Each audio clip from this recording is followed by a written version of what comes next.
D.K. Murali sir, കേരളീയത്തിന്റെ സംഘാടനത്തിൽ പങ്കുവഹിക്കാൻ കഴിഞ്ഞത് നിയമസഭാ സാമാജികൻ എന്ന നിലയിൽ എന്റെ ജീവിതത്തിലെ ഒരു വലിയ അനുഭവമായിട്ടാണ് കാണുന്നത്.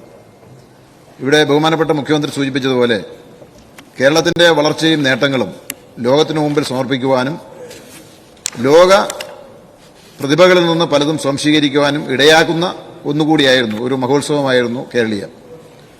ചെറുപ്പക്കാരും പുതിയ തലമുറയിൽപ്പെട്ടവർ ഉൾപ്പെടെ വനിതകളുമൊക്കെ വലിയ തോതിലാണ് ഇവിടെ സൂചിപ്പിച്ചതുപോലെ അതിൽ പങ്കെടുക്കുകയും ചെയ്തു. എന്നാൽ കേരളീയത്തിൽ പങ്കെടുക്കാതെ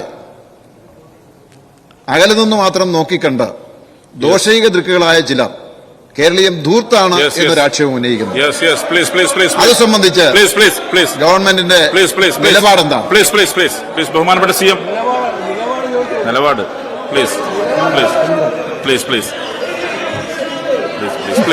ബഹുമാനപ്പെട്ട CM പ്ലീസ്. സർ, ഈ പരിപാടി നമ്മുടെ സംസ്ഥാനത്തിന് ആവശ്യമായൊരു പരിപാടിയാണ് എന്നാണ് കേരളം പൊതുവെ കണ്ടിട്ടുള്ളത്. ഇതേവരെ ഈ പരിപാടി നമുക്ക് നടത്താൻ കഴിഞ്ഞില്ലാലോ എന്ന ഒരു ചിന്തയാണ് പൊതുവെ ആളുകളിലെല്ലാം ഉണ്ടായത്. കാരണം അത്രമാത്രം സ്വീകാര്യതയാണ് ഇതുമായി ബന്ധപ്പെട്ട എല്ലാ പരിപാടികൾക്കും ഉണ്ടായത്. അപ്പോൾ സെമിനാർ എന്ന് പറയുന്നത് നമ്മുടെ കേരളത്തിൻ്റെ ഭാവി കാര്യങ്ങൾ എങ്ങനെ വേണമെന്നുള്ളതിനെക്കുറിച്ചടക്കം ആസൂത്രണം ചെയ്യാനുള്ളതായിരുന്നു. അതിൻ്റെ ഭാഗമായി പങ്കെടുത്ത വിദഗ്ധരും നമ്മുടെ നാട്ടിലുള്ള ആ വിഷയത്തിൽ പ്രാവീണ്യമുള്ളവരുമെല്ലാം വിലപ്പെട്ട അഭിപ്രായങ്ങളാണ് അവതരിപ്പിച്ചത്.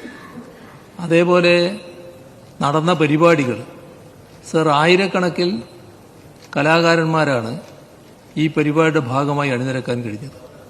കേരളത്തിലെ കലാരംഗമാകെ ഈ പരിപാടിയെ വലിയ തോതിൽ പിന്താങ്ങുന്ന അവസ്ഥയാണ് ഉണ്ടായത്.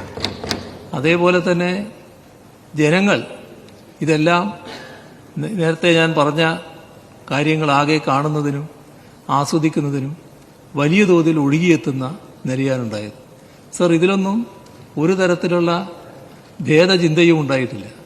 എല്ലാവരും ഒരേ മനസ്സോടെ ആ ദിവസങ്ങളിൽ തിരുവനന്തപുരത്ത് ഈ കേരളീയം പരിപാടിയിൽ പങ്കെടുക്കുന്നതിനാണ് എത്തിച്ചേർന്നിട്ടുള്ളത്. അത് ഒരു തരത്തിലും ഒരു ധൂർത്തായിരുന്നില്ല. നമ്മുടെ നാടിൻ്റെ വലിയൊരു നിക്ഷേപമായിട്ടാണ് അത് മാറിയത് എന്നുള്ളതാണ് വസ്തുത. ഡോക്ടർ